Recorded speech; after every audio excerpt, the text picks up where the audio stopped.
नमस्कार साथियों। एनआईएस के वागदा चैनल 2032 पर आज के सजीव प्रसारण में आप सभी का बहुत बहुत स्वागत है। इस सजीव प्रसारण में मैं हूं आपके साथ doctor Pawan Kumar Chauhan, senior executive officer yoga and health education. और आप जैसा कि जानते हैं कि प्रत्येक बुधवार को 2 बजे एनआईएस से व्यावसायिक शिक्षा से संबंधित सजीव प्रसारण शुरू होता है और इस प्रसारण में आप हमारे साथ रूबरू होते हैं।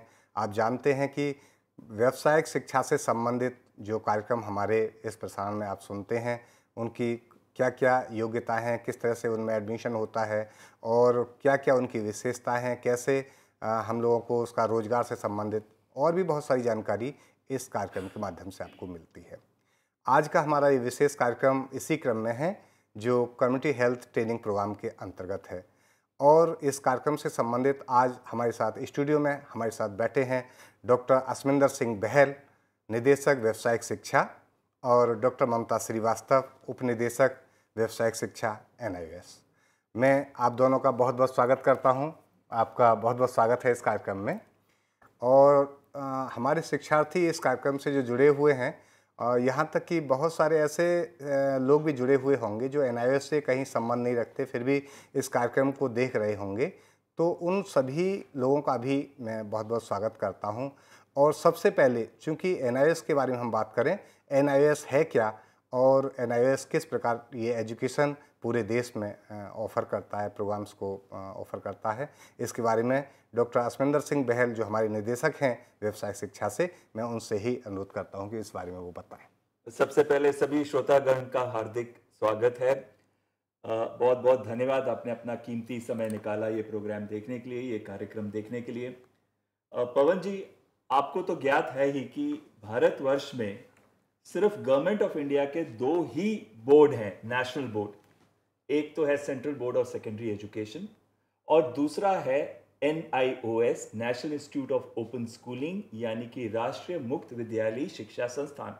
इसे हम शॉर्ट फॉर्म में NIOS भी बोलते हैं और ज्यादातर लोग इसे NIOS के नाम से जानते हैं। NIOS विश्व की सबसे बड़ी मुक्त विद्यालय शिक्षा संस्थान है। 2016 में पवन जी इसे कॉमनवेल्थ ऑफ लर्निंग ने एक्सीलेंट अवार्ड से सुसज्जित किया था। यह हमारे लिए बहुत ही प्राउड मोमेंट था कि एक इंटरनेशनल ऑर्गेनाइजेशन ने रिकग्नाइज किया कि NIOS जो है अपना कार्यक्रम बहुत ही प्रोफेशनल और एक्सीलेंट तरीके से करती है। तो हम किस तरह के कार्यक्रम करते हैं? हम 2 तरह के कार्यक्रम करते हैं, एक है शैक्षिक और दूसरा है व्यावसायिक।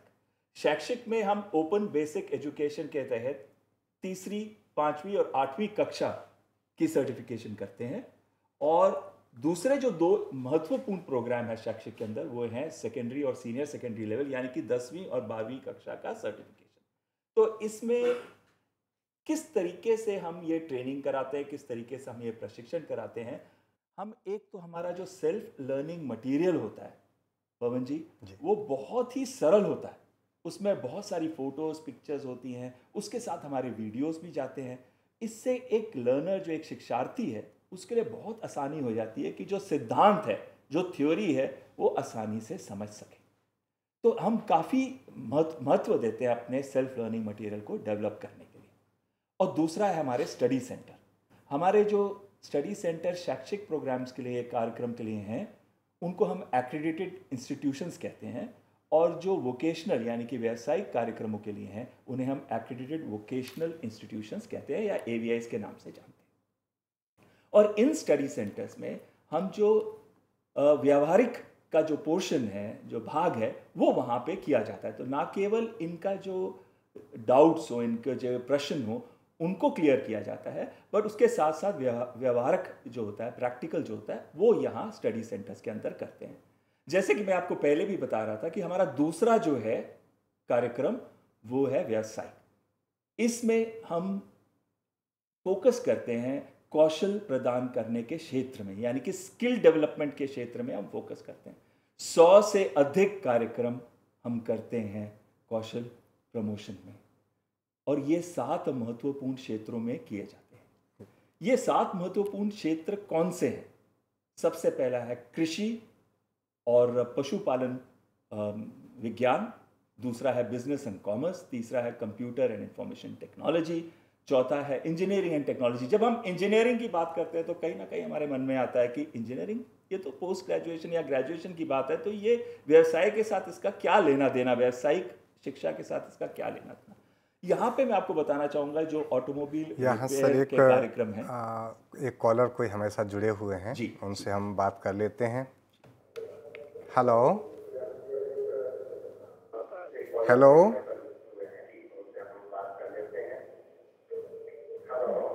हेलो। हाँ, आप हमारी आवाज़ सुन रहे हैं, बताइए जी। हेलो सर, ये पूछना चाह रही हूँ सीसीएच करने के बाद हम क्या कर सकते हैं, इससे क्या बेनिफिट मिलेगा हमें? कहाँ से बोल रहे हैं मैडम? अलीगढ़ से।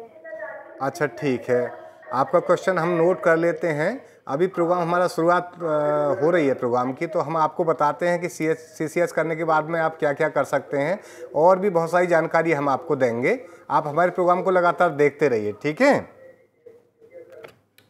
यस सर, आप बता रहे थे कि मैं आपको बता रहा था कि हमारा जो इंजीनियरिंग एंड टेक्नोलॉजी के कार्यक्रम है उसमें automobile repair, electrical technician, welding और कारपेंट्री जैसे महत्वपूर्ण पाठ्यक्रम होते हैं। अच्छा, इसके बाद हमारे और जो कोर्सेज हैं या प्रोग्राम हैं वो इसमें आते हैं home science and hospitality, teacher training. Home science and hospitality में एक महिला घर पे बैठे बैठे वो काम कर सकती है, जैसे cutting and tailoring, dress designing वगैरह हो गए, बेकरी एंड कन्फेक्शनरी, ये काम जो है वो घर पे बैठे हुए भी कर सकती है। तो ऐसे भी कार्यक्रम हमारे होते हैं जो हम आईटीडीसी के साथ मिलकर करते हैं, और उसके प्रशिक्षण के बाद आईटीडीसी उनको जॉब्स में भी, उनको नौकरियों में भी मदद करती है। वो भी होम साइंस एंड हॉस्पिटैलिटी में आते हैं। और फिर टीचर ट्रेनिंग, मैं आपको बता रहा था उस समय शैक्षिक और व्यावसायिक पाठ्यक्रम का, तो हमने विश्व का सबसे बड़ा अप्रशिक्षित एलिमेंट्री जो टीचर्स ट्रेनिंग प्रोग्राम है, टीचर्स का जो प्रशिक्षण प्रोग्राम है, वो हमने 2018 और 2019 में किया। आप मानेंगे नहीं, 13 लाख ऐसे अप्रशिक्षित शिक्षकों को हमने प्रशिक्षण दिया 2018 और 19 में। ये अपने में ही एक विश्व रिकॉर्ड है। इसके जो फाइनल एग्जाम्स हैं, जो परीक्षाएं हैं, वो अब मार्च में करी जाएंगी। अब इसके बाद जो आखिरी 7वां क्षेत्र आ जाता है, और जो बहुत ही अति महत्वपूर्ण क्षेत्र है, वो है हेल्थ एंड पैरामेडिकल साइंसेज, यानी कि स्वास्थ्य एवं पैरामेडिकल विज्ञान से संबंधित क्षेत्र। इस क्षेत्र में अनेकों प्रोग्राम है हमारे पास, चाहे वो योग का है जिसके आप गुरु हैं, चाहे वो योग शिक्षक प्रशिक्षण प्रोग्राम है, आयुर्वेदा का है, होम्योपैथिक डिस्पेंसिंग का है, चाहे वो डिप्लोमा है मेडिकल लेबोरेटरी टेक्नोलॉजी में, मेडिकल इमेजिंग टेक्नोलॉजी में और रेडियोग्राफी। लेकिन पवन जी, यहाँ पे आकर मैं ये आपको बताना चाहूँगा कि इसमें एक और बहुत ही महत्वपूर्ण कार्यक्रम है, वो है सामुदायिक स्वास्थ्य कार्यक्रम जी, जिसके लिए आज हम सब यहाँ पे एकत्रित हुए हैं। और इस प्रोग्राम में मैं आपको एक बहुत अहम बात बताना चाहूँगा। एक हमने रेवोल्यूशनरी कदम लिया जब हमने बिहार की स्टेट हेल्थ सोसाइटी, जो कि एक गवर्नमेंट की एजेंसी है, उसके साथ एक मेमोरेंडम ऑफ अंडरस्टैंडिंग, एक एमओयू साइन किया। और इस एमओयू साइन करने के बाद हमने कम्युनिटी हेल्थ प्रोग्राम शुरू किया। पहले ही बैच में हमको 21,812 एडमिशन्स मिले। अब ये हमारे लिए बहुत बड़ा चैलेंज था कि हम कैसे स्टैंडर्डाइज्ड यूनिफॉर्म लर्निंग आउटकम्स को इन 22,000 के करीब शिक्षार्थियों को एक साथ अलग अलग जगह में 38 डिस्ट्रिक्ट्स, 38 डिस्ट्रिक्ट जो बिहार की हैं, उसके अंदर ऐसा प्रशिक्षण प्रदान करें। हमने क्या किया, गवर्नमेंट के जो हॉस्पिटल्स हैं डिस्ट्रिक्ट लेवल पे, जैसे कि प्राइमरी हेल्थ सेंटर हो गए या जैसे फर्स्ट रेफरल यूनिट हो गए, इनको अपना प्रशिक्षण केंद्र बनाया। ऐसे 600 सेंटर्स को, उसमें से हमने 218 सेंटर चूज किए ताकि 100 का नंबर जो है एक सेंटर से ऊपर ना जाए। और इन सभी सेंटर्स में 21 जुलाई 2018 से प्रशिक्षण शुरू हुआ और ये खत्म हुआ 28 अक्टूबर को। और बहुत ही इंटेंसिव प्रोग्राम था, यूनिफॉर्म था, स्टैंडर्डाइज्ड लर्निंग आउटकम थे, हमने ट्रेनिंग शेड्यूल दिए थे उनको, और उन्होंने ये प्रशिक्षण 218 सेंटर में एक ही तरीके से किया। ये इतना सक्सेसफुल हुआ ये प्रोग्राम कि इसको देख के जो हमारा सेकंड बैच है, पवन जी, उसमें आप मानेंगे नहीं, 29,530 एडमिशन हुए, नामांकन हुए। जी बिल्कुल। और अभी हमने रोक दिए। अभी तक वो हमको कह रहे थे कि आप इसकी डेट एक्सटेंड करें ताकि हम और नामांकन कर सकें। हम कहे नहीं, हम अपने रूल्स रेगुलेशंस को तोड़ना नहीं चाहते। हम चाहते हैं कि high quality training, high quality प्रशिक्षण हम प्रदान करें, और ये कार्यक्रम इस साल कराया जाएगा, और ये बहुत ही महत्वपूर्ण कदम है। डेफिनेटली सर, आपने बहुत ही ठीक से बताया NIOS के विषय में। और जैसा कि मैं बता रहा था आपको कि NIOS जो है, जो लोग NIOS से कहीं परिचित नहीं हैं या थोड़ा बहुत NIOS के बारे में जानते हैं तो वो समझ गए होंगे निश्चित रूप से कि NIOS जो है वर्ल्ड में सबसे बड़ा ओपन स्कूलिंग सिस्टम है, और ये ऐसा एजुकेशन बोर्ड है जिसको शिक्षा कहीं नहीं मिल पाती, वो किसी भी बिना बाधा के यहाँ NIOS में एडमिशन लेकर के अपनी शिक्षा को आगे बढ़ा सकते हैं। और 2 प्रकार के प्रोग्राम, जैसा कि अभी आपको बताया डायरेक्टर साहब ने, कि शैक्षिक और व्यावसायिक दोनों प्रकार के प्रोग्राम NIOS रन करता है। सेकेंडरी, सीनियर सेकेंडरी, OB और वोकेशनल एजुकेशन प्रोग्राम्स में हमारे पास में 100 से ऊपर जो है कोर्सेज हम ऑफ़र करते हैं पूरे देश में, और 7 एरियाज़ हैं अलग अलग, जैसा कि सर ने बताया, और उनमें सब डिफरेंट प्रोग्राम्स हैं। और हेल्थ के क्षेत्र में भी बहुत बड़ा कदम ये अभी, जैसा कि बताया, 29,000 से भी अधिक एडमिशन इस वर्ष जो है हमारे कम्युनिटी हेल्थ ट्रेनिंग प्रोग्राम में हुए। देश भर में ये प्रोग्राम चल रहा है और देश भर में बहुत सारे एडमिशन वो हो रहे हैं। और किस तरह से ये एडमिशन हो रहे हैं, किस तरह से प्रोग्राम ऑफ़र किया जाता है, डॉक्टर ममता श्रीवास्तव मेरे साथ में मौजूद हैं, वो इसके बारे में कुछ जानकारी लेना चाहेंगी। हाँ, मैं ये जानना चाहूँगी, और आप ये भी ज़रा विस्तार से बताइए कि ये प्रोग्राम है क्या? पूरा विस्तार से बताइएगा, क्या है ये प्रोग्राम? डॉक्टर साहब, सबसे पहले तो मैं आपको ये बताना चाहूँगा कि ये प्रोग्राम बहुत महत्वपूर्ण प्रोग्राम है हेल्थ के क्षेत्र में, और ये ख़ास तौर से प्रोग्राम जो है उन लोगों के लिए है जहाँ ग्रामीण क्षेत्र में स्वास्थ्य की सुविधाएं जो हैं वो नहीं हैं। और स्वास्थ्य की सुविधाएं क्यों नहीं हैं ग्रामीण क्षेत्रों में? क्योंकि पहुंच से थोड़ा दूर है, हॉस्पिटल्स जो है हर जगह अवेलेबल नहीं है। जहां हॉस्पिटल्स हैं तो रूरल में होने की वजह से डॉक्टर्स की संख्या या तो बहुत कम है या कई बार डॉक्टर्स नहीं पहुंच पाते। और कभी भी रात के समय में अकस्मात आपातकालीन स्थिति में कई बार कुछ ऐसी घटनाएं हो जाती हैं, ऐसे इंसिडेंट्स हो जाते हैं जिनकी ज़रूरत है कि ऐसे लोग वहाँ मौजूद हों या स्वास्थ्य सुविधाएं मौजूद हों जो कि ठीक से उस बात को समझ सकें और स्वास्थ्य सुविधाएं प्रदान कर सकें। तो जब डॉक्टर्स नहीं हमारे पास में वहाँ ऐसे ग्रामीण इलाकों में, या उचित उपचार की सुविधा जहाँ पर प्रॉपर अभी नहीं है, पहुँच पानी कठिन हो रही है। हालांकि सरकार इस संदर्भ में बहुत सारे कदम उठाती है और हर बार कुछ ना कुछ नया काम करती है, लेकिन जनसंख्या वृद्धि भी बहुत ज़्यादा होती जा रही है। ये भी हमारे लिए सबसे बड़ी चुनौती आज के समय में है।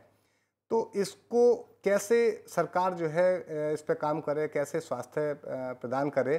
तो इस कार्यक्रम के माध्यम से जो लोग जो हेल्थ वर्कर का काम कर रहे हैं, स्वास्थ्य कर्मी हैं जो कहीं ना कहीं अनट्रेन्ड हैं, हॉस्पिटल्स में काम कर रहे हैं। प्राइवेट हॉस्पिटल्स में बहुत सारे ऐसे लोग लगे हैं जिनकी 10th कर रखी है, 12th कर रखी है, लेकिन उन्होंने कोई ट्रेनिंग सर्टिफिकेट नहीं लिया और वो काम भी कर रहे हैं। तो उनको सर्टिफाइड होना बहुत आवश्यक है। इसीलिए जो राज्य सरकारें हैं वो इस दिशा में कदम उठा रही हैं। तो ये जो जन स्वास्थ्य का कार्यक्रम है, सामुदायिक स्वास्थ्य कार्यक्रम है, जिसमें हेल्थ वर्कर्स को खास तौर से हमें प्रशिक्षण करने का हमारा ये लक्ष्य है। तो इस तरह से इस पाठ्यक्रम का मुख्य उद्देश्य ये है कि इमरजेंसी सिचुएशंस में स्वास्थ्यकर्ता वहाँ पे मौजूद रहे, जिससे कि वो जो आम आदमी है उसको फर्स्ट एड प्रोवाइड कर सके। बिल्कुल। या कुछ और भी है इसके अलावा? इसमें सबसे बड़ी बात तो यही है कि हेल्थ वर्कर्स को ट्रेनिंग देने का जो है वो मुख्य लक्ष्य रखा गया है इस पाठ्यक्रम के माध्यम से, ताकि जो हमारे अनट्रेन्ड हेल्थ वर्कर्स जहाँ भी काम कर रहे हैं उनको प्रॉपर सर्टिफिकेशन हो जाए और उनकी ट्रेनिंग प्रॉपर हो जाए। तो वो जहाँ जिस तरह की प्रॉब्लम आती है ना कई बार कि बहुत सारी छोटी छोटी चीज़ें होती हैं और रात के समय में या जैसा बताया आपातकालीन स्थिति है, तो जब प्रशिक्षण प्रॉपर नहीं होता तो कई बार वो बड़ी असुविधा हो जाती है और स्वास्थ्य संबंधित बड़ी समस्याएं अन्य घट जाती हैं। तो उन सब को रोकने के लिए जो फर्स्ट एड की आवश्यकता है, जैसे कहते हैं ना कि फर्स्ट एड सबको आना चाहिए, लेकिन फर्स्ट एड सबको आता कहाँ है? आज हर बस में एक फर्स्ट एड का बॉक्स लगा हुआ है। कोई दुर्घटना होती है, फर्स्ट एड का बॉक्स कोई यूज़ करना जानता है? इवन कंडक्टर ड्राइवर्स को भी फर्स्ट एड की जानकारी होनी चाहिए, उनके भी इस तरह से प्रॉपर ट्रेनिंग होनी चाहिए। केवल फर्स्ट एड की भी ट्रेनिंग यदि हो जाती है तो इससे भी जो बहुत सारी घटनाएं घटती हैं तो इन पे काफ़ी हद तक, यानी कि जीवन को बचाने की जो मुहिम है उस पे काम किया जा सकता है और बहुत सारे जीवन को सेव किया जा सकता है। तो हेल्थ वर्कर्स के लिए तो ये वरदान साबित होता है, ये जो कोर्स NIOS जिसे रन कर रहा है। पवन जी, एक चीज़ मैं इसमें ऐड करना चाहूँगा कि जो प्राकृतिक आपदा है वो तो एक चीज़ है और वो हिंदुस्तान में अनफॉर्चुनेटली आती रहती हैं और उसके लिए भी ये कम्युनिटी हेल्थ वर्कर्स जो हैं, ये स्वास्थ्य कार्यकर्ता बहुत ही महत्वपूर्ण और उसमें अपना योगदान दे सकते हैं, महत्वपूर्ण योगदान दे सकते हैं। लेकिन रोज़मर्रा की लाइफ के अंदर भी ऐसी इमरजेंट सिचुएशंस आती हैं जबकि इमीडिएट फर्स्ट एड देने की ज़रूरत पड़ती है। कई बार जब मैं अपने टूर्स पे जाता हूँ, ऑफिशियल टूर्स पे, तो मैंने एक बार देखा कि एक बच्चे जो ड्राउन हो रहा था, उसको बचाया जा रहा था, उसको अगर फर्स्ट एड इमीडिएट मिल जाती तो शायद उसकी ज़िंदगी बच सकती थी। उसी तरीके से आप देखेंगे कि जितने भी रूरल एरियाज़ में स्नेक बाइट्स हैं या ऐसे केसेस हैं, वहाँ पे भी बहुत ज़रूरत है कि ऐसे स्वास्थ्य कार्यकर्ता हों जो फर्स्ट एड प्रोवाइड कर सकते हो और वो एक जान बचा सकते हैं, और ये बहुत ही अहम उनका महत्वपूर्ण योगदान होगा। तो ये कार्यक्रम करने के बाद ये बताइए कि स्वास्थ्यकर्ता की क्या जिम्मेवारी बनती है? बिल्कुल, ये बहुत ही महत्वपूर्ण प्रश्न है और अभी मैं समझता हूँ कि अलीगढ़ से एक मैडम ने ये प्रश्न पूछा भी है कि स्वास्थ्य कार्यकर्ता की जिम्मेदारी बहुत बड़ी है। यदि हम देखें तो स्वास्थ्य कार्यकर्ता जिस जन समुदाय में रहता है, जहाँ पर रहता है, वहाँ के लोगों से उसका परिचय होता है और वहाँ के लोगों के परिचय के हिसाब से वहाँ की जनसंख्या, वहाँ का डाटा, कितने पुरुष, कितनी महिला हैं, कितने बच्चे, उनकी मोर्टेलिटी रेट क्या है, उनकी बर्थ रेट क्या है और कौन कौन सी बीमारियाँ उस क्षेत्र में ख़ास तौर से अकस्मात हो जाती हैं, कब टीकाकरण होना है, सरकार की कौन कौन सी बहुत सारी जो स्कीम्स आती रहती हैं वो कब आ रही हैं, लोगों को पता नहीं चलता, कई बार बहुत सारी स्कीम्स आती हैं। तो उन सब लोगों की ये सब जानकारी देने के लिए इस हेल्थ वर्कर की बहुत बड़ी जिम्मेदारी है और यहाँ तक कि इस जिम्मेदारी के साथ साथ उनको कि उस क्षेत्र विशेष में जो शिशु और मातृत्व जो हेल्थ की बात आती है, maternal and child health care की हम बात करते हैं, वो सारी जानकारी भी वो आराम से उनको दे सकता है और उनके साथ में टीकाकरण में, सरकार के विभिन्न कार्यक्रमों में वो भाग ले सकता है। ये बहुत बड़ी महत्वपूर्ण जिम्मेदारी, काफ़ी सारी जिम्मेवारियां हैं। तो ये बताइए, इस पाठ्यक्रम की अवधि कितनी है और कौन इसमें एडमिशन ले सकता है? मतलब मिनिमम एलिजिबिलिटी क्राइटेरिया क्या है इसमें? डेफिनेटली ये भी एक बड़ा इम्पोर्टेंट क्वेश्चन है क्योंकि कोर्स के बारे में जानना और कोर्स का ड्यूरेशन कितना है ये हमें जानना बहुत ज़रूरी है। तो इस कोर्स को 1 वर्ष का बनाया गया है, यानी 1 year duration of this programme और इसमें 400 घंटे कम से कम ये हमारे PCPs यानी क्लासेज होते हैं।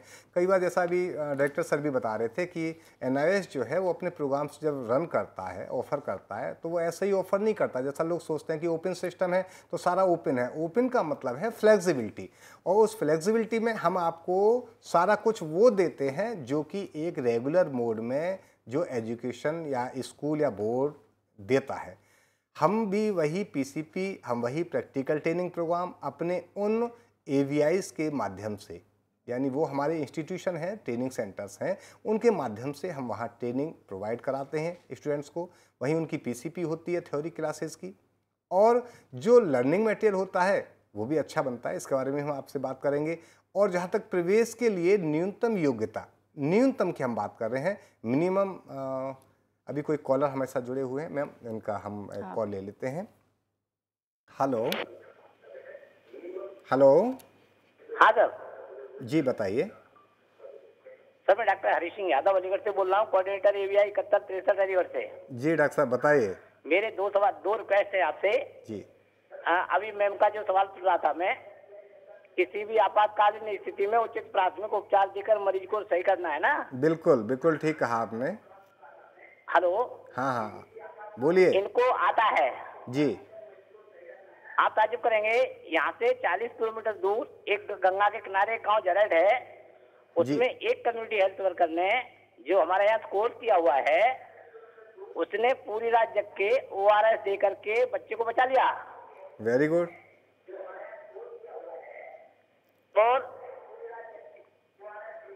कंपाउंड फ्रैक्चर जो हुआ, उसको कंपाउंड फ्रैक्चर जैसे जो एकाएक फ्रैक्चर हो जाता है ना, यानी आप जो कह रहे हैं मैं समझ रहा हूँ कि आपका ट्रेनिंग इंस्टीट्यूट है और बहुत बेहतर ट्रेनिंग आप दे रहे हैं, आप ये कहना लेकिन चाह एक रहे चीज हैं। मैं आपको और कहना चाहूंगा सर, जी जी ये जो 400 घंटे है ना, 400 घंटे जी 3-3 घंटे के हिसाब से क्लास लगाते हैं ना, तो जो हमारा लेक्चर होता है ना, वो 200 रुपए कम से कम 300, 400, 500 रुपए लेता है सर। अच्छा, अब 500 रुपए 400 घंटे में डिवाइड कर लीजिएगा। यानी आप चाहते हैं फीस बढ़ा दी जाए, हम आपके जी, पॉइंट पे पक्का। आ रहे हैं। अगर आपको अच्छी ट्रेनिंग दिलानी है हम लोगों से, अच्छा देना है, तो आप फीस बढ़ा दीजिएगा। अच्छा ठीक है, और कोई क्वेश्चन? और एक ड्रेस कोड बना दीजिएगा सर, ड्रेस कोड, क्योंकि जब मेडिकल कॉलेज का 4th क्लास आदमी एप्रन पहन सकता है सर, तो मेरा कम्युनिटी हेल्थ वर्कर जो MBBS से थोड़ा छोटा है। ठीक है, हम आपसे बिल्कुल इस चीज़ों का ध्यान रखेंगे। और कोई क्वेश्चन तो नहीं आपका?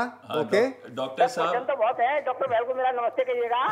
सर बैठे हैं। नमस्ते डॉक्टर साहब, बड़ा अच्छा लगा आपकी आवाज़ सुन के, और आपने जो हमारे को एकदम एनकरेज किया है, प्रोत्साहित किया है, ये कह के कि आपके जो कम्युनिटी हेल्थ वर्कर है उन्होंने जान बचाई है। एक बार मैं आपको दिल से शुक्रिया अदा करना चाहता हूँ आपका। सर मैं तो आपको बढ़ाना चाह रहा था, आप आगे देखिएगा, मैम भी जानती है, ममता मैम भी जानती है, हमारे करीब 100-150 नहीं, अरे अब तक तो जब कितने होगा सर, बहुत छात्र हैं जो अपना काम चला रहे हैं और लोगों को स्वास्थ्य सेवा प्रदान कर रहे हैं। जी ठीक है। आपका जो सजेशन है रिगार्डिंग ड्रेस का, तो अभी हम इस पे निर्णय लेते हैं और एक उनको ड्रेस कोड देंगे प्रशिक्षण के लिए भी और वैसे भी। बहुत ही अच्छा सजेशन था आपका। Thank you sir. और सर एग्जाम सर फीस का भी प्लीज, 400 घंटे बहुत होते हैं। ठीक है, 5000 में काम नहीं चल रहा सर। अच्छा ठीक है, ओके। तो ये डॉक्टर यादव बोल रहे थे, एक तो फीस के संदर्भ में, फ़ीस हमारी 5000 रुपीज़ है पूरे कोर्स की, और इसके लिए हम इन फ्यूचर कोशिश करेंगे कि जल्दी से इसमें कुछ वृद्धि हो जाए और ठीक रहे सभी के लिए। तो हम बात कर रहे थे कि प्रवेश के लिए जो न्यूनतम योग्यता है वो है 10th class pass. 10th class pass, और जो कंसर्न पर्सन है कहीं ना कहीं हेल्थ के संदर्भ में, हेल्थ के क्षेत्र में कुछ काम कर रहा हो, वहाँ कहीं एंगेज हो, क्योंकि मोस्ट ऑफली NIS में आते वही स्टूडेंट हैं जो 10th कर लिया, 12th कर लिया, बायोलॉजी से भी कर लिया, अब वो चाहते थे डॉक्टर बनना लेकिन डॉक्टर बन नहीं पाए, या कोई और बड़ा कोर्स करना चाहते थे वो कर नहीं पाए, तो वो सोचते हैं कि हम क्या करें, तो अपनी एलिजिबिलिटी के हिसाब से वो देखते हैं। तो उन्हें लगता है कि कम्युनिटी हेल्थ ट्रेनिंग प्रोग्राम भी बहुत अच्छा प्रोग्राम है, तो हम इसे कर लेते हैं। तो अभी बता भी रहे थे कि अलीगढ़ से बहुत अच्छे हेल्थ वर्कर्स जो हैं निकलते हैं, जिनका स्किल बहुत बड़े लेवल पर हो जाता है, और ये वास्तव में बात सही है। कई बार देखा गया है कि जब हम किसी नर्सिंग होम में, किसी हॉस्पिटल में एंटर करते हैं किसी पेशेंट को लेकर के, तो डॉक्टर साहब के आने से पहले तो उनके जो अटेंडेंट और असिस्टेंट होते हैं वो सब उनको ड्रिप विप लगा के तैयार कर देते हैं। तो ये बहुत बड़ी बात है, और ये स्किल जो है आना बहुत बड़ी बात है। तो ये सर्टिफिकेशन जो है NIS के लिए भी बहुत महत्वपूर्ण है। अब एक बहुत ही महत्वपूर्ण प्रश्न है जो कई लोगों के दिमाग में भी आता है कि NIS तो एक डिस्टेंस एजुकेशन मोड से काम करता है, ओपन लर्निंग सिस्टम से काम करता है, तो ये स्किल ट्रेनिंग कैसे प्रोवाइड करी जाती है? क्या हम कोई ट्रेनिंग शेड्यूल्स बनाते हैं या कैसे करते हैं? ये प्रश्न का उत्तर जी, पवन जी मैं दूंगा, क्योंकि हमारा जितने भी पाठ्यक्रम हम अभी नए बना रहे हैं या रिवाइज कर रहे हैं, इनको हम NSQF कंप्लाइंट बना रहे हैं, यानी कि national skills qualification framework compliant. ये गवर्नमेंट ऑफ इंडिया का डायरेक्शन है, ministry of skill development and entrepreneurship का डायरेक्शन है कि जितने भी पाठ्यक्रम जो कि कौशल विकास के लिए हैं उन्हें NSQF कंप्लाइंट बनाया जाए। तो हमने स्टेजेस में बनाने शुरू किए हैं और 22 ऐसे कार्यक्रम हम इनको NSQF कंप्लाइंट बना चुके हैं, और बाकी कार्यक्रम भी स्टेजेस के अंदर हम इनको NSQF कंप्लाइंट बना रहे हैं। दूसरी बात है, सबसे महत्वपूर्ण चीज़ जो आती है किसी भी ट्रेनिंग में, किसी भी प्रशिक्षण में, वो आती है लर्निंग आउटकम, कि एक शिक्षार्थी ने क्या सीखा। हमारे जितने भी कोर्सेज हैं, जितने भी पाठ्यक्रम हैं, इनके हम डेली ट्रेनिंग शेड्यूल्स बना रहे हैं, ताकि वही training schedules her training centre के अंदर, हर प्रशिक्षण केंद्र के अंदर उसी लर्निंग आउटकम ओरिएंटेड ट्रेनिंग दी जाए, और क्या क्या उसके अंदर कवर किया जाए ये भी हम बता रहे हैं। यानी कि लर्निंग का उद्देश्य और लर्निंग का आउटकम क्या होगा, ये सारा क्लियरली उस ट्रेनिंग शेड्यूल के अंदर लिखा जा रहा है। हमने 100 के करीब ट्रेनिंग शेड्यूल बना लिए हैं और इनको अभी रीजनल सेंटर पे भेजा जा रहा है। वहाँ से ये हर AVI एक्रेडिटेड वोकेशनल इंस्टीट्यूट को भेजा जाएगा और ये बहुत ही शीघ्र किया जाएगा। लेकिन ये जो पर्टिकुलर प्रोग्राम है कम्युनिटी हेल्थ प्रोग्राम, इसका ट्रेनिंग शेड्यूल पहले ही बन चुका है, जिसे हमने भेजा था जब वो बिहार के अंदर ट्रेनिंग हुई थी। और ये ट्रेनिंग शेड्यूल का मतलब है कि हम स्टैंडर्डाइज्ड यूनिफॉर्म लर्निंग आउटकम्स हर प्रशिक्षण केंद्र से एक्सपेक्ट करेंगे। बिल्कुल सर, आपने बहुत ठीक तरह से समझाया। और यहाँ हम ये बताना चाहेंगे कि सेल्फ लर्निंग मटेरियल हमारा रहता है, जो कि पहले ही डायरेक्टर सर भी बता चुके हैं कि किस तरह से हम मटेरियल अपना डेवलप करते हैं, जो बहुत इंपॉर्टेंट है स्टूडेंट के लिए। साथ ही प्रशिक्षण केंद्रों की बड़ी महत्वपूर्ण भूमिका होती है, जहाँ PCP और ट्रेनिंग प्रोग्राम वहीं पर कंडक्ट होता है। और इन सभी प्रशिक्षण केंद्र पर जैसा बताया कि ट्रेनिंग शेड्यूल हमने बनाए हैं और इनको ये सब भेजे गए हैं। तो अब प्रॉपर जो ट्रेनिंग शेड्यूल है उसके अकॉर्डिंग ही वहाँ पर ट्रेनिंग भी होती है। साथ में मल्टीमीडिया सपोर्ट इनको दी जाती है, ऑडियो वीडियो मटेरियल भी इनको मिलते हैं। और अब तो सजीव प्रसारण भी समय समय पर होता रहता है, ताकि लोगों की जो समस्याएं हैं, जो हमारी लर्नर्स हैं उनकी जो समस्याएं हैं, उनको प्रॉपर देखा जा सके। साथ में हमारे जो AVI हैं वो भी कुछ कहना चाहते हैं, तो उनकी बातों को भी हम ध्यान में रख सकें। तो इसमें कोई योगदान हम अपने टीवी चैनल्स का भी लेंगे पवन जी की नहीं? क्योंकि मुझे जहाँ तक ज्ञात है आप बहुत बड़ा काम इस पे कर रहे हैं, इस टीवी प्रोग्राम्स बनाने में। ये तो सर बहुत ही महत्वपूर्ण, और मैं तो समझता हूँ कि प्रसन्नता के साथ साथ गौरव की भी बात है, और NIOS के लिए ख़ास तौर से, कि NIOS दिन प्रतिदिन जो है एक नई ऊंचाइयों को छूता नज़र आ रहा है। अभी तक हमने DLED की बात की। DLED के रोज़ाना कार्यक्रम हमारे सजीव प्रसारण के माध्यम से देश भर में लाखों लोगों तक पहुँचे। और अब साइन लैंग्वेज के साथ साथ योग और कम्युनिटी हेल्थ, इसका भी एक अलग से चैनल जो है वो स्वयं प्रभा चैनल 2030 जो है 25 जो है वो हमें मिला है। और इसके माध्यम से पूरे जो प्रोग्राम्स हैं इनको हम, जो हमारे खासतौर से कम्युनिटी हेल्थ के जो ट्रेनिंग प्रोग्राम है 1 by 1 हम इसको स्टार्ट करेंगे मई से। तो इसको भी हम एक एक करके इनको सजीव प्रसारण के माध्यम से बताएंगे। और आप देख सकते हैं कि ये पिक्चर हम आपको दिखा रहे हैं, बहुत ही महत्वपूर्ण है कि किस तरह से लेबोरेटरी में प्रॉपर टेस्टिंग करा करके एक इंस्ट्रक्टर अपने जो लर्नर्स हैं NIOS के, उनको वो बताता है और ठीक से इस प्रोग्राम को जो है ये लोग कंडक्ट करते हैं, ऑफ़र करते हैं। यहाँ हमारे एक ब्रेक का समय हो चला है, हम यहाँ छोटा सा ब्रेक लेते हैं। और आप लोग सब हमारे साथ बने रहिए, कहीं जाइए नहीं, क्योंकि इस सेकंड फेज में हम जो इस प्रोग्राम का, एक तो इसमें पाठचर्या क्या है, और दूसरी बात ये कि इस प्रोग्राम के अंतर्गत हमने ख़ास तौर से चाइल्ड केयर के लिए होम रेमेडीज़ की भी बात की है। तो वो एक एक्सपर्ट हमारे साथ मौजूद रहेंगी, हम ये सब आपको लेके बताएंगे इस ब्रेक के बाद।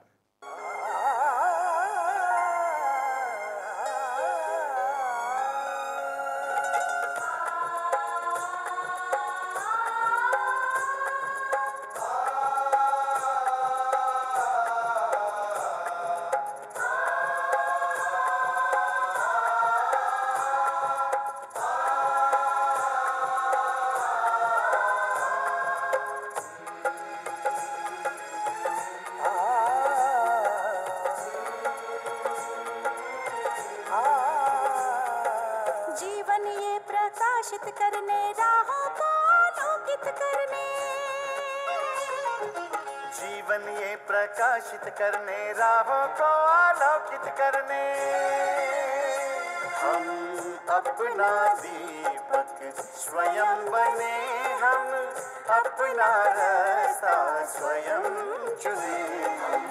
अपना दीपक स्वयं बने, हम अपना रास्ता स्वयं चुने। जीवन ये प्रकाशित करने, राहों को आलोकित करने।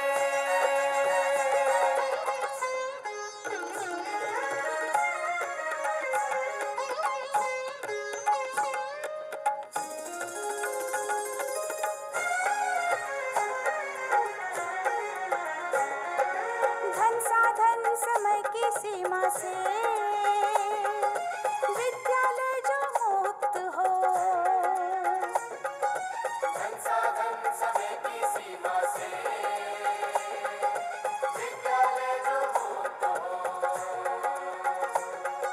कभी पढ़े हम कहीं पढ़े वे विषय की लोच से युक्त हो।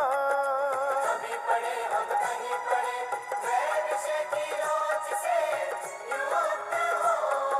मित्रों हम उठे और जागे, मंजिल आने की ध्वनि सुने हम, अपना जीवन स्वयं बने हम, अपना रास्ता स्वयं चुने।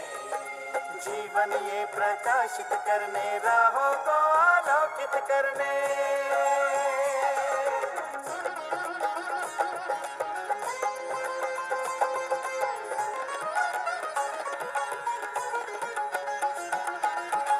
राष्ट्रीय मुक्त विद्यालय का है द्वार खुला सबकी खातिर।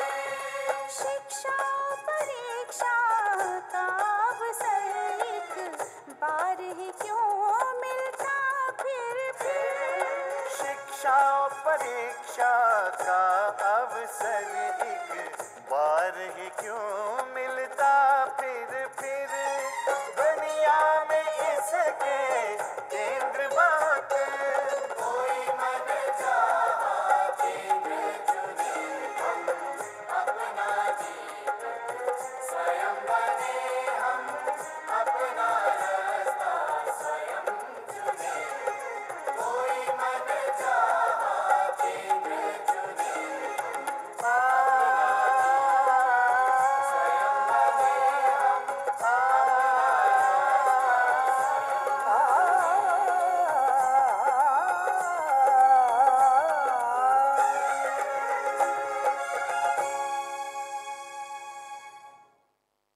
तो एक बार फिर आपका इस कार्यक्रम में स्वागत है सजीव प्रसारण में। और कम्युनिटी हेल्थ ट्रेनिंग प्रोग्राम के साथ ही आपको हम बता रहे थे कि इसके लिए क्या क्या मिनिमम एज होनी चाहिए और मिनिमम क्वालिफ़िकेशन होनी चाहिए इसमें एडमिशन लेने के लिए।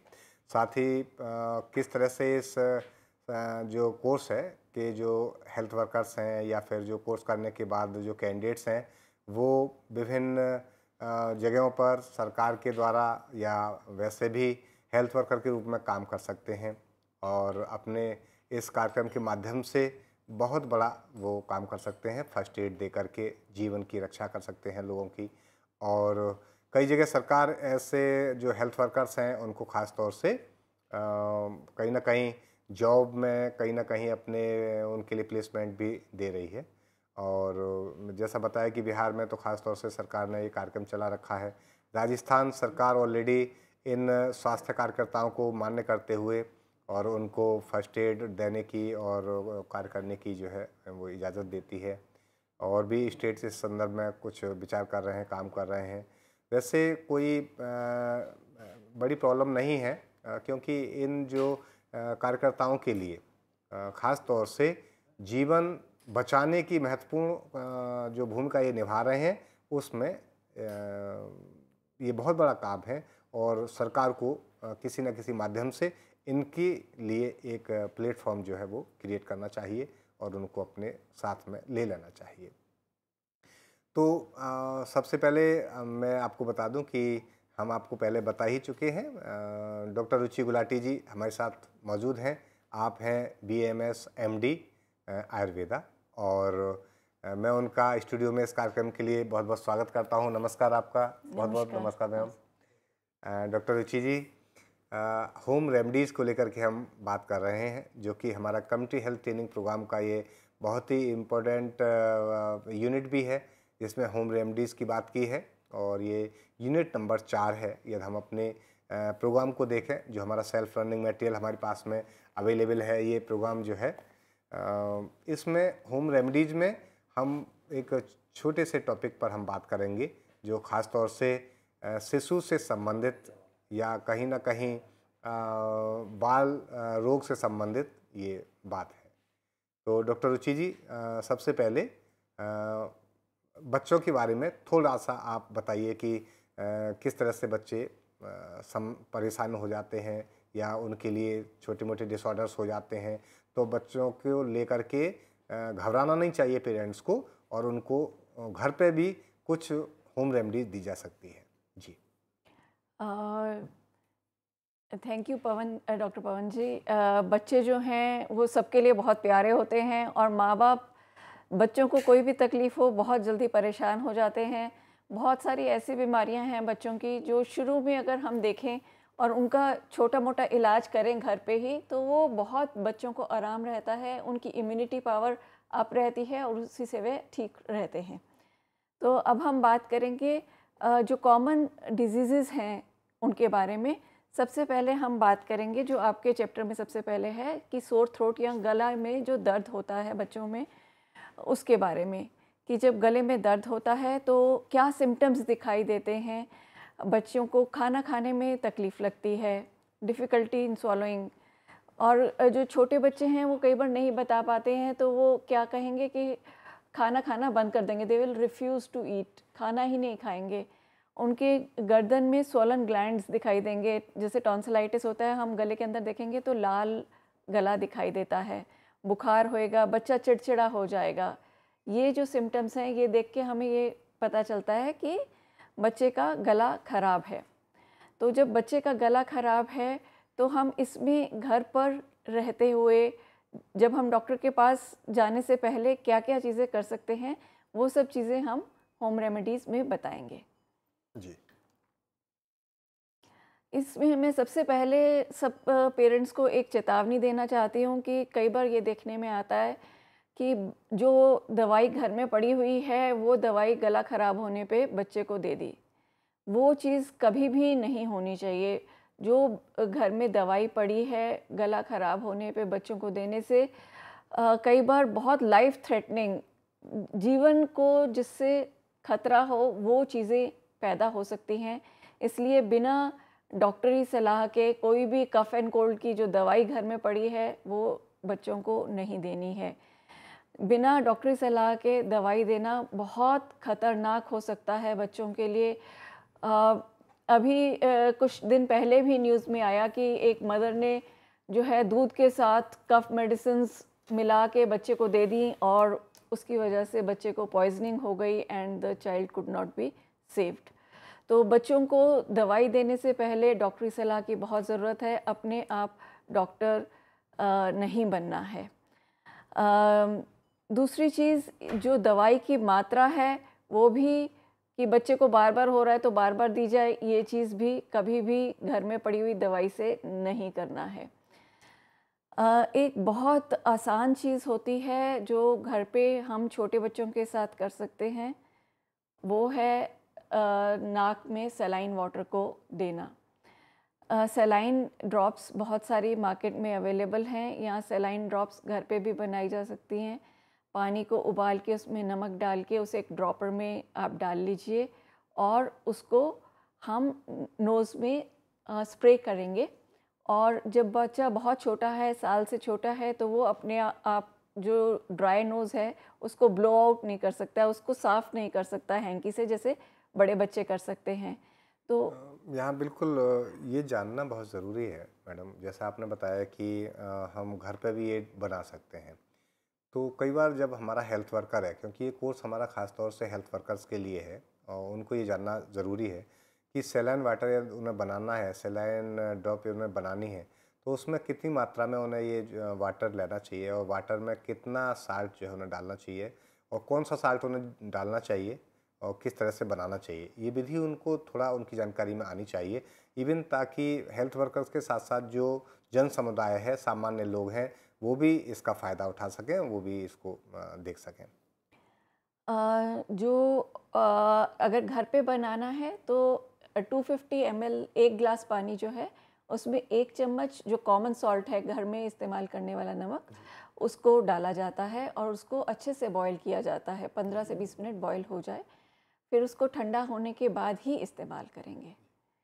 नहीं तो मार्केट में सलाइन ड्रॉप्स इजीली अवेलेबल हैं, ओवर द काउंटर अवेलेबल हैं, तो उनको हम स्प्रे की फॉर्म में नोज़ में डाला। जब ड्राई हो जाता है नोज़ तो बच्चा जो है वो अपने आप निकाल नहीं सकता। खांसने पे भी नोज़ जो है वो ब्लॉक रहता है, बच्चे को दूध पीने में भी तकलीफ़ हो रही होती है।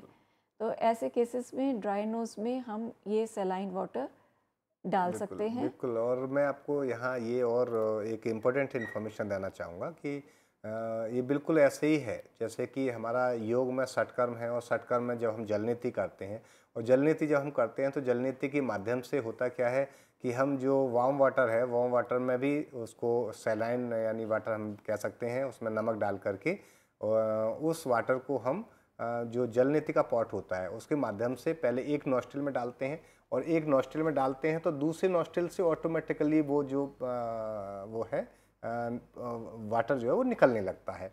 और उसे जब निकलने लगता है तो जब वो ख़त्म हो जाता है दूसरी साइड से, इसका अपोजिट साइड से इसको हम कर देते हैं, तो इधर से फिर वाटर वो निकलने लगता है।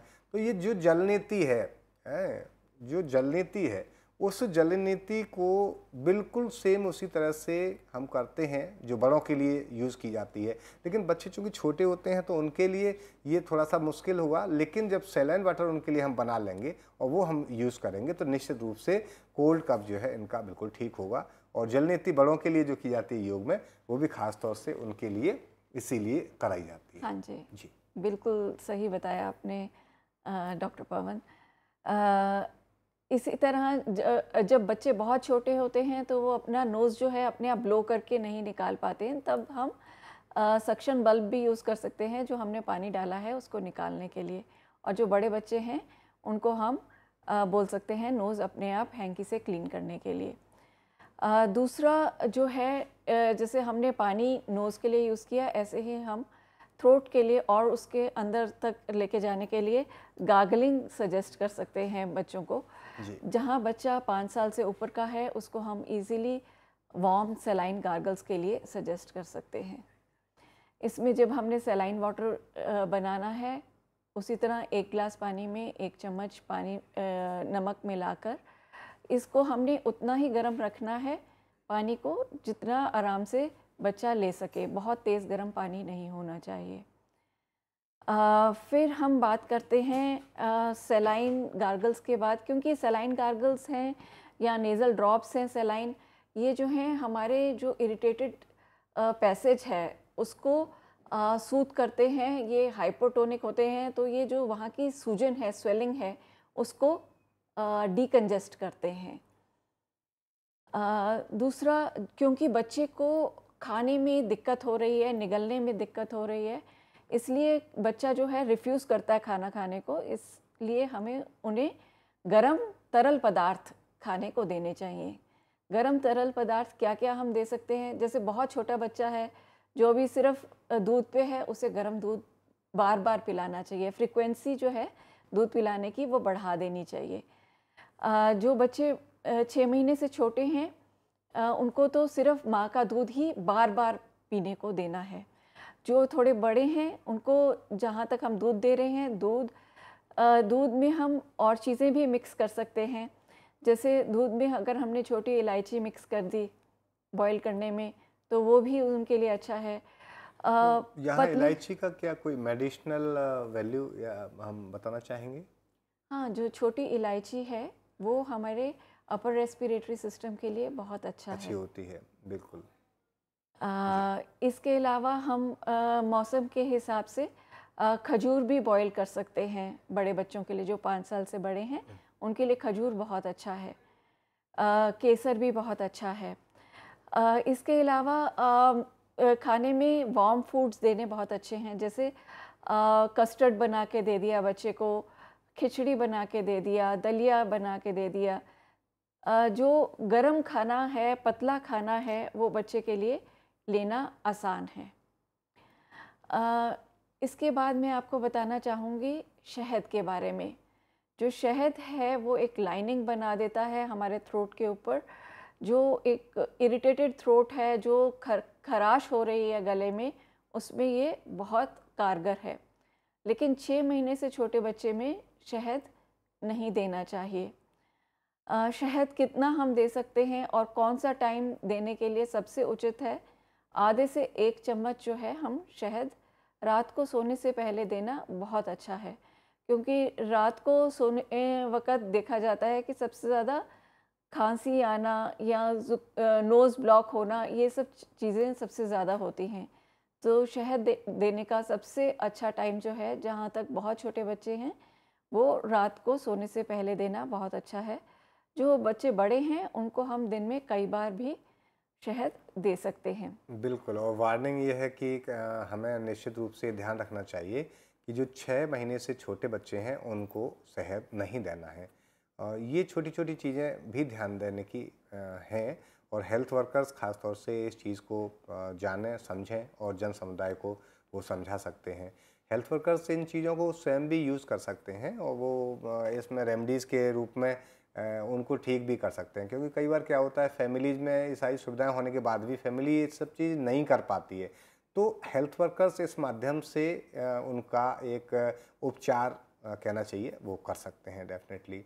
और जैसा कि आप जानते हैं कि ये हम क्यों बता रहे हैं, आपके सारा सिलेबस में ये सारा कुछ आता है, क्योंकि इस कम्युनिटी हेल्थ ट्रेनिंग प्रोग्राम में 3 जो हैं वो विषय हैं, विषय 1, विषय 2, विषय 3।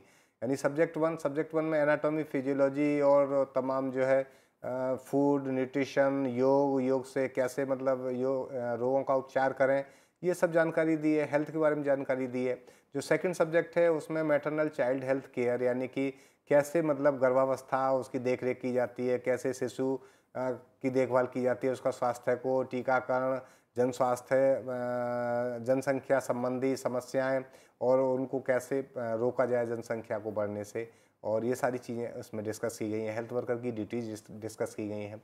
जो सब्जेक्ट 3 है उसमें जो बिल्कुल जनरल डिजीज़ हैं, और साथ ही कुछ ऐसी जो कम्युनिकेबल और नॉन कम्युनिकेबल डिजीज़ हैं, डिसऑर्डर्स हैं, उनको जानना, लाइफस्टाइल डिजीज़ को जानना और वो क्यों होती हैं, उनको फैलने से कैसे रोका जा सकता है, कैसे बचाव किया जा सकता है, और आपातकालीन स्थिति में किस तरह से हम उनको हैंडल कर सकते हैं, उनका मैनेजमेंट कर सकते हैं। तो ये सारी जिम्मेदारी बहुत बड़ी जिम्मेदारी हैं, और हेल्थ वर्कर्स यदि अवेलेबल हैं उन एरियाज़ में तो वह खूबी अपने रोल को वो प्ले करते हैं और जीवन को सेव करते हैं। और इस तरह से जो प्रैक्टिकल ट्रेनिंग होती है उसके माध्यम से प्रॉपर तरीके से ये प्रशिक्षण लेकर के आगे का अपना काम करते हैं। तो हम शहद की बात कर रहे थे, शहद जो है वो कितना इम्पोर्टेंट है, और 6 महीने से नीचे के लेवल पर शहद नहीं देना चाहिए। जी हाँ जी। शहद जहाँ हम बात करते हैं, शहद आयुर्वेद में बहुत अच्छा माना गया है गले के लिए स्पेशली, और इसमें हम कुछ ड्रॉप्स जो हैं वो अदरक के जूस की भी ऐड कर सकते हैं, वो एक एडेड बेनिफिट दिया जा सकता है। शहद का जूस जो है, अदरक का जूस हम कैसे निकाल सकते हैं, इसकी भी बहुत एक आसान तरीका है। अगर हम अदरक को कद्दूकश करते हैं और उसको पकड़ते हैं तो उसका जूस निकल आता है। इस जूस को हम हनी में ऐड करके दे सकते हैं। ये भी हम एज के अकॉर्डिंग देंगे, जितना छोटा बच्चा है वो कुछ ड्रॉप्स ही हम हनी की, जिंजर की, अदरक के जूस की दे सकते हैं। जैसे अगर बच्चा 1 साल से छोटा है तो उसमें 2 या 3 ड्रॉप्स ही हम अदरक के जूस की उसमें डालेंगे। इसके बाद मैं आपको बताना चाहूँगी कि जैसे सर्दी का मौसम होता है या बहुत खुश्क जब मौसम होता है तो उसमें ह्यूमिडिटी जो है हमारे एनवायरनमेंट में जब कम है तब भी हमें जो नोज़ है वो ब्लॉक्ड लगता है। ऐसे केसेस में हम ह्यूमिडिफायर को, स्टीम को जो है वो कमरे में इस्तेमाल कर सकते हैं। जहाँ बच्चा बहुत छोटा है, 1 साल से छोटा है, वहाँ हमें जो स्टीम इन्हेलर है या जो भाप हम कमरे में रख सकते हैं। जैसे किसी पतीले में भाप आ रही हो, गर्म पानी जो है वो रख दें तो उससे कमरे में भाप हो जाती है, तो उससे बच्चे को जो है सांस लेने में आसान हो जाता है। बड़ा बच्चा है तो उसके पास भी रख सकते हैं, और उससे बड़ा बच्चा है, 5 साल से बड़ा बच्चा है, तो माँ अपनी गोद में लेके भी भाप जो है बच्चे को दे सकती है। भाप जो है वहाँ बहुत अच्छा काम करती है जहाँ जो नोज़ है वो ब्लॉक्ड है, ड्राई है नोज़, और सांस लेने में तकलीफ़ हो रही है।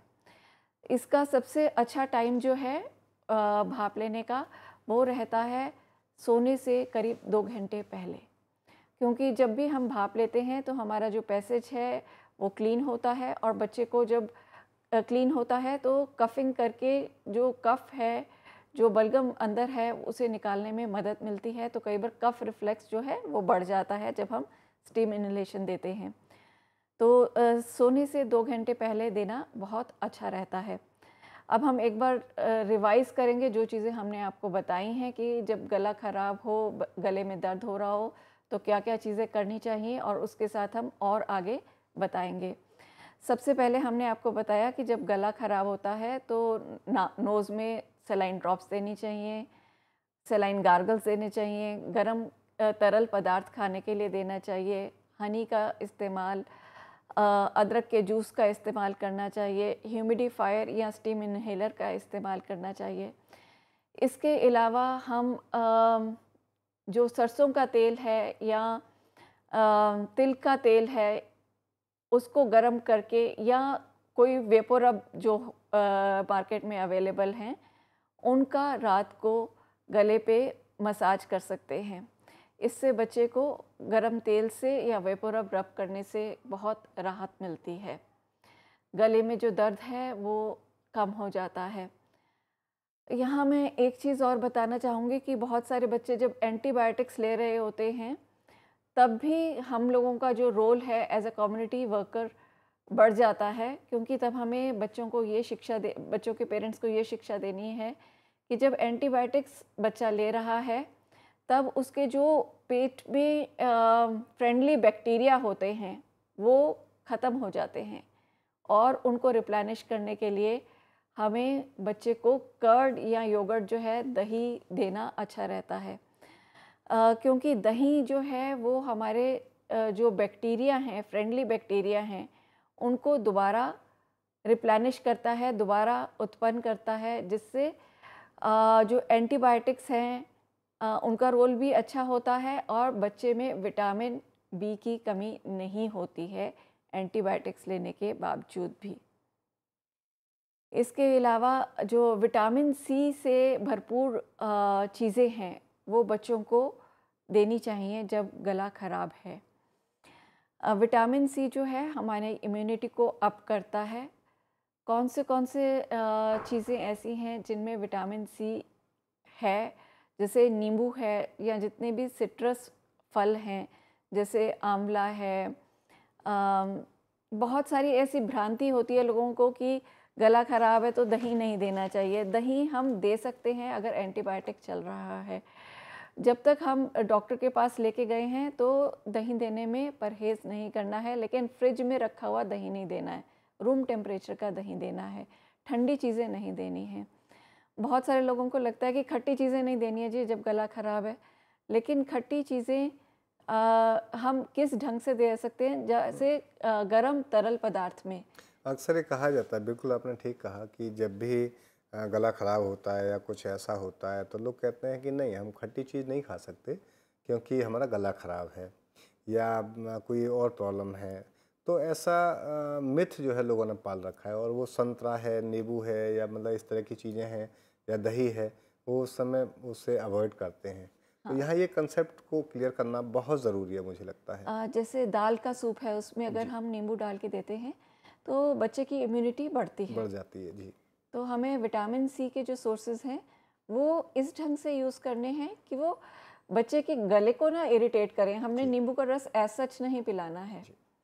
नींबू का रस हम शहद में मिक्स करके दे सकते हैं, नींबू का रस हम दाल के सूप में डाल के दे सकते हैं, तरल पदार्थों में, गरम पेय पदार्थों में हम दे सकते हैं। इसके अलावा इस तरह का खाना जिससे एंटीबॉडीज़ ज़्यादा बनती हैं, हमारी जो शरीर की प्रतिरोधक क्षमता है वो बढ़ाने के लिए हमें ऐसा खान पान देना चाहिए, जैसे तिल के बीज हैं, गुड़ है, लिवर है, गेहूं से बना हुआ खाना है। ये सब चीज़ें हमें रोकनी नहीं है, ये हमें बच्चे को जो रेगुलर फूड है वो तरल पदार्थ में देते रहना चाहिए। उसको बच्चे का अगर नहीं भी मन होता है, बार बार उसे उससे पूछ के और उस हिसाब से उसे देते रहना चाहिए। यहाँ पे एक चीज़ और बहुत ध्यान देने की है डॉक्टर साहब, कि डॉक्टर की सलाह कब लेनी है, डॉक्टर के पास बच्चे को कब भेजना बहुत ज़रूरी है। जब बच्चे को सांस लेने में अगर तकलीफ़ हो रही है, उसके नेक जो है वो स्टिफ है, गर्दन बिल्कुल भी नहीं घुमा पा रहा बच्चा। ऐसी स्थिति में भी हमें डॉक्टर के पास लेके जाना है। अगर बुखार जो है वो 102 डिग्री से नीचे आ ही नहीं रहा, आपने घर में पैरासीटामोल दे दिया, कुछ दे दिया, लेकिन बुखार नीचे नहीं जा रहा है, यहाँ बच्चा बिल्कुल भी खाने को तैयार नहीं हो रहा है, ना वो पानी पी रहा है, ना कुछ खा रहा है, यहाँ पेन बहुत सीवियर है, ऐसे केसेस में डॉक्टर को हमें तुरंत रेफ़र करना है, तब घर पे इलाज नहीं करना है। बिल्कुल, ये बहुत इम्पोर्टेंट इन्फॉर्मेशन है और मैं समझता हूँ कि हमारे जो हेल्थ वर्कर्स हैं उनके साथ साथ जो भी इस प्रोग्राम को देख रहे हैं, जो पेरेंट्स हैं, जो कहीं ना कहीं मतलब अपने बच्चों के साथ सजग हैं, जुड़े हुए हैं, तो उनको ये जानना बहुत ज़रूरी है कि जब प्रॉब्लम इतनी ऐसी लगे कि नहीं ये सिम्टम्स हमें दिखाई दे रहे हैं कि बच्चा जो है वो खाने को बिल्कुल भी तैयार नहीं है, उसकी गर्दन टेढ़ी ही हो रही है और निगलने में कठिनाई हो रही है, बात नहीं बन रही, तो इमीडिएटली डॉक्टर को रेफ़र करना बहुत आवश्यक है। ये डॉक्टर को रेफ़र करने के लिए ये कम्युनिटी हेल्थ वर्कर की ख़ास तौर से जिम्मेदारी है कि वो सही और उचित चिकित्सक के पास उसको भेजे। पेरेंट्स को भी जानना चाहिए कि जिस तरह की प्रॉब्लम है तो उसी तरह के डॉक्टर के साथ में उनको मिलना चाहिए और बातचीत करनी चाहिए। वैसे तो शिशु रोग से संबंधित जो चिकित्सक होते हैं उनका स्पेशलाइजेशन ही चाइल्ड के लिए होता है, बच्चों के लिए ख़ास तौर से, तो उनके पास वो जाकर के इस समस्या का समाधान कर सकते हैं। जी डॉक्टर साहब। हम दूसरी बीमारी लेंगे जो आपके कोर्स में है, वो है कान में दर्द होना या ईयर एक। डॉक्टर साहब मुझे बता रहे हैं कि टाइम का बहुत शॉर्टेज है, हमारा होने जा रहा है और हम समझते हैं कि इस कार्यक्रम को, चूँकि बहुत इम्पोर्टेंट कार्यक्रम है और ये आप समझ भी रहे होंगे कि पूरी यूनिट जो है वो चाइल्ड हेल्थ केयर से संबंधित है, होम रेमेडी से संबंधित है। एडल्ट्स को भी किस तरह की होम रेमेडीज मिल सकती हैं और कौन कौन सी बीमारियों को घर में ही घरेलू इलाज के माध्यम से ठीक किया जा सकता है। वैसे भी ये कोई नई चीज़ नहीं है, क्योंकि जो हमारा प्राचीन काल से ही जो हमारी चिकित्सा पद्धति है वो मनुष्य के साथ सीधी जुड़ी रही है। मनुष्य पहले बिल्कुल प्रकृति में रहता था और प्रकृति के अनुसार ही उसका चलन चालन सब कुछ कामकाज था, तो वहाँ पे उस समय कोई उसे समस्या नहीं होती थी, क्योंकि वो प्रकृति के साथ ही रहता था। और प्रकृति के साथ रहते रहते उसको कुछ चीज़ों की ऐसी जो जहाँ जैसी ज़रूरत हुई उनको यूज़ किया तो वो उसका स्वास्थ्य बिल्कुल ठीक होता रहा। तो प्राकृतिक चिकित्सा कहिए या होम रेमेडीज़ कहिए, आयुर्वेद कहिए, आयुर्वेद में विशेष रूप से कहा गया है कि चिकित्सा में जो औषधि है वही मतलब हमारा आहार है और आहार ही औषधि है। तो ये चीज़ हमें ध्यान रखनी चाहिए और निश्चित रूप से आपको मैं समझता हूँ कि ये जो कार्यक्रम है वो आपको अच्छा लगा होगा। हम प्रत्येक बुधवार को व्यावसायिक शिक्षा से संबंधित कार्यक्रम लेकर के आते हैं। महीने में लगभग एक बार जो हेल्थ से संबंधित कार्यक्रम है उसमें आप मेरे साथ रूबरू होते हैं। मैं आपको अगले महीने में फिर इसी कार्यक्रम में मिलूँगा। मैं आपसे फ़िलहाल विदा लेता हूँ। मैं धन्यवाद करता हूँ डॉक्टर रुचि गुलाटी का और डॉक्टर आसमिंदर सिंह बहल और डॉक्टर ममता श्रीवास्तव का, और आप सभी का भी बहुत बहुत धन्यवाद जो हमारे साथ इस कार्यक्रम में जुड़े रहे। नमस्कार, जय हिंद, जय भारत। धन्यवाद।